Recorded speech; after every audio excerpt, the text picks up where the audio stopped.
నమస్తే, నేను మీ కుప్ప పద్మిని. ఇన్నాళ్ళు మీ సపోర్ట్‌ని నాకందిస్తూ, మీ ప్రేమని నాకందిస్తున్న ప్రతి ఒక్కరికి కృతజ్ఞతలు.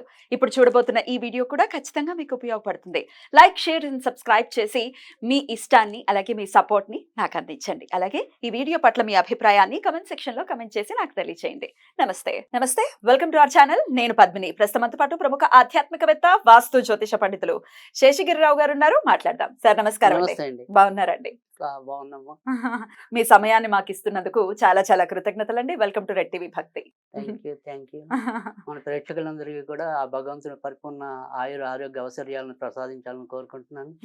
గోచారంతో సంబంధం లేకుండా అందరి జీవితాల్లో కూడా వెలుగులు కావాలని కోరుకుంటున్నాను. మనస్ఫూర్తిగా మేము కూడా అదే కోరుకుంటున్నాం. కాకపోతే గోచార రీత్యా ఉండేటటువంటి ఫలితాలు ఖచ్చితంగా ఉంటాయి. గ్రహచారం ఒక ఒక మేజర్ రోల్ ని ప్లే చేసినప్పటికీ గోచారం కూడా ఆ రోల్ ని ప్లే చేస్తుంది. కాబట్టి నేను మిమ్మల్ని ఇప్పుడు గోచార రీత్యా ద్వాదశ రాశులకి కూడా, అంటే ఇప్పుడున్న గోచార రీత్యా ద్వాదశ రాశులకి ఎట్లాంటి ఫలితాలు రాబోతున్నాయి అనేది అడగదలుచుకున్నానండి. ఒక పక్క శుక్ర కుజ శనులు కలిసి ఉన్నారు కుంభరాశిలో. అలాగే బుధుడు, రాహు అలాగే రవి కలిసి ఉన్నారు మీనరాశిలో. మేజర్ గ్రహాలు అంటే 6 గ్రహాలు ఇంచుమించు ఒకే దగ్గరలో ఉన్నటువంటి పరిస్థితి. ఇట్లాంటి గోచార పరిస్థితులు ఉన్నప్పుడు ద్వాదశ రాశుల మీద ఎలాంటి ఇంపాక్ట్ ని చూపిస్తుంది ఒక్కసారి మీ ద్వారా? తప్పకుండా. అంటే ఇక్కడ మనం ఏదైతే ఇప్పుడు ఈ సంయోగం అంటాం, గ్రహాల సంయోగం అనుకోండి, అది ఒక్కొక్క బిందువులో వారు ఇంకా దగ్గరగా ఉన్నప్పుడు దాని ఫలితం అనేది ఇంకో రకంగా ఉంటుంది. అయితే ఇక్కడ మనం మాట్లాడాల్సింది ఏంటంటే కనుక ప్రతి ఒక్కరి మీద ఒకే రకమైన ప్రభావం అనేది ఉంటుందా అనేది కొంతమందికి వస్తుంది. అంటే ఇప్పుడు సపోజ్ ఒక అశ్విని నక్షత్రంలో పుట్టిన వారు కొన్ని లక్షల మంది ఉంటారు. అవునండి. సో ఈ గోచారాన్ని ఎంత వాళ్ళకి కరెక్ట్ చేయాలి అనేది అందరం మనం నిరంతరం తప్పించే విధానం, ప్రశ్నార్థకమే అది ఎలా ఉంటుంది అనేది.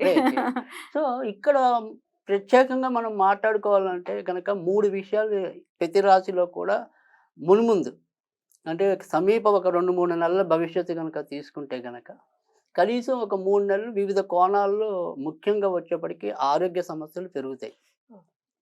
ఒకటి ఎవరెవరికండి చెప్తా. సో ఆరోగ్య సమస్యలు అనేది పెరుగుతాయి. తర్వాత ఎవరైతే ఈ కొత్తగా గర్భం దాల్చి ఉంటారో, అంటే రీసెంట్ అనుకోండి, వాళ్ళకి కూడా ఒక్కోసారి గర్భస్రావ ప్రమాదాలు ఉంటాయి. తర్వాత రెండోది, ఎవరికైతే క్షణికావేశం ఉంటుందో ఆ షార్ట్ టెంపర్తో చేసే నేర ఘోరాల సంఖ్య పెరుగుతుంది.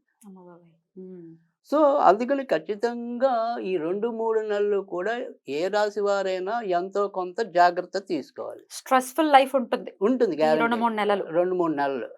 సో అది ఎలా ఉంటుంది అనేది ఒక్కొక్క రాశిని బట్టి చెప్దాం. తప్పకుండా. Thank you so very much. ఇక నెక్స్ట్ వృషభ రాశి వారి గురించి చెప్పండి సార్. రైట్.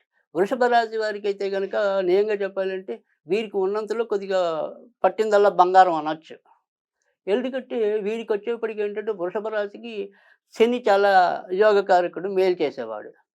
ఆయన స్వక్షేత్రంలో ఉన్నాడు.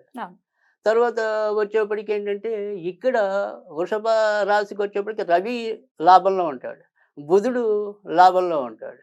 తర్వాత వచ్చేప్పటికి ఏంటంటే భార్యకారకుడు ఎవడైతే ఉంటాడో ఆయన ఓచలో ఉంటాడు. శుక్రుడు రాశిని బట్టి చూసినప్పుడు, నేను లగ్నం బట్టి మాట్లాడలేదు, ఇప్పుడు మనం రాశిని బట్టి మాట్లాడుకుంటున్నాం కాబట్టి రాశి బట్టే చెప్తున్నాను.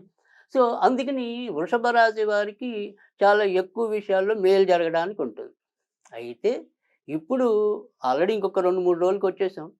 గత ఏదైతే ఒక నెలాలనుకోండి ఇంచుమించుగా, అంత లాస్ట్ మంత్ నుంచి ఇప్పుడు వచ్చే ఈ 16 వరకు, ఈ మధ్య పీరియడ్లో మాత్రం వీళ్ళు ఎవరైనా సరే కొన్ని ఆడవాళ్ళ సంబంధంగా ఇబ్బందులు పడే అవకాశాలు అయితే ఉంటాయి. ఆడవాళ్ళైనా మగవాళ్ళైనా ఎవరైనా, అంటే ఆడవాళ్ళు అనుకోండి, సపోజ్ ఆడజాతకులు అనుకోండి, వాళ్ళు మగవాళ్ళ వల్ల ఇబ్బంది పడి, మగాళ్ళు అయితే ఆడవాళ్ళ వల్ల. Okay, right.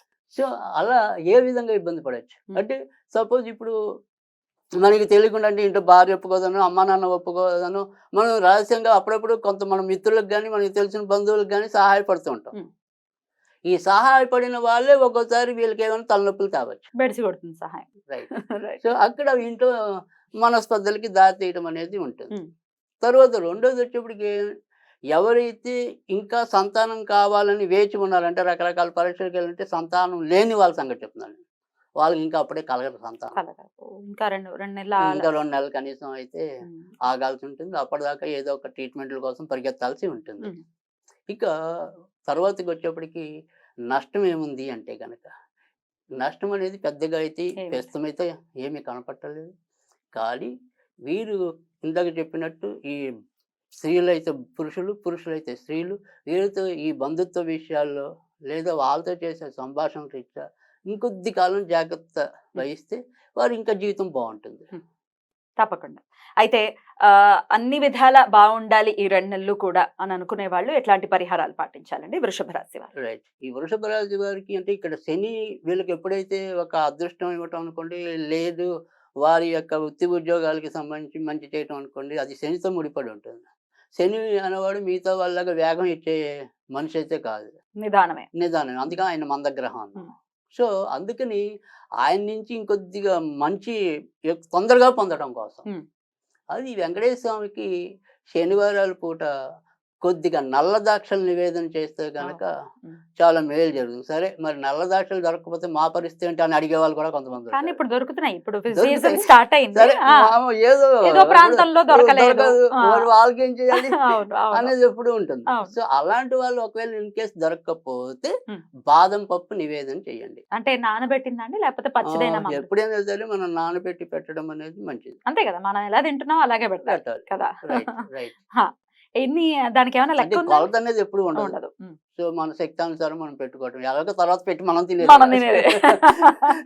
సో అది రైట్. అందుకని ఆ రకంగా చేస్తే సరిపోతుంది. రైట్. అద్భుతం అండి. అయితే పట్టిందల్లా బంగారంలా ఉండేటటువంటి పరిస్థితి ఉంది వృషభ రాశి వారికి. రైట్. నిజంగా అది చాలా సంతోషకరమైనటువంటి విషయం. అయితే మరి వ్యయంలో గురువు ఉన్నారు కాబట్టి దానికి సంబంధించి ఏమైనా రిజల్ట్స్ ఉంటాయా? అంటే ఇక్కడ వృషభ రాశికి వచ్చేప్పటికి ఏంటంటే గురుడు అన్నవాడు ఎలాగో పెద్ద యోగం చేసేది అయితే ఏమి ఉండదు. ఏముండదా?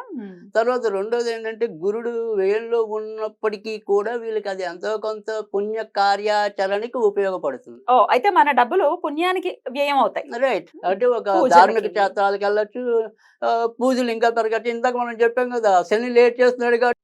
చాలా బ్యూటిఫుల్ గా ఎక్స్ప్లెయిన్ చేశారు. డెఫినెట్ గా ద్వాదశ రాశులకి కూడా ఈ గోచార రీత్యా వచ్చేటటువంటి ఫలితాలు ఎలా ఉంటాయి అనేది తెలియజేశారు. అలాగే రెమెడీస్ కూడా చెప్పారు, రాశి వైజ్ కూడా చెప్పారు. కాబట్టి అందరికీ కూడా ఈ 2 నెలలు చాలా బ్యూటిఫుల్ గానే వెళ్ళాలని మనస్ఫూర్తిగా తప్పకుండా అందరూ వెళ్ళాలని మనకు కూడా కోరిక అదే. తప్పకుండా మీ సమయం ఇచ్చి మాకు ప్రిడిక్షన్స్ ని తెలియజేసినందుకు చాలా చాలా కృతజ్ఞతలండి. నమస్కారం. Thank you.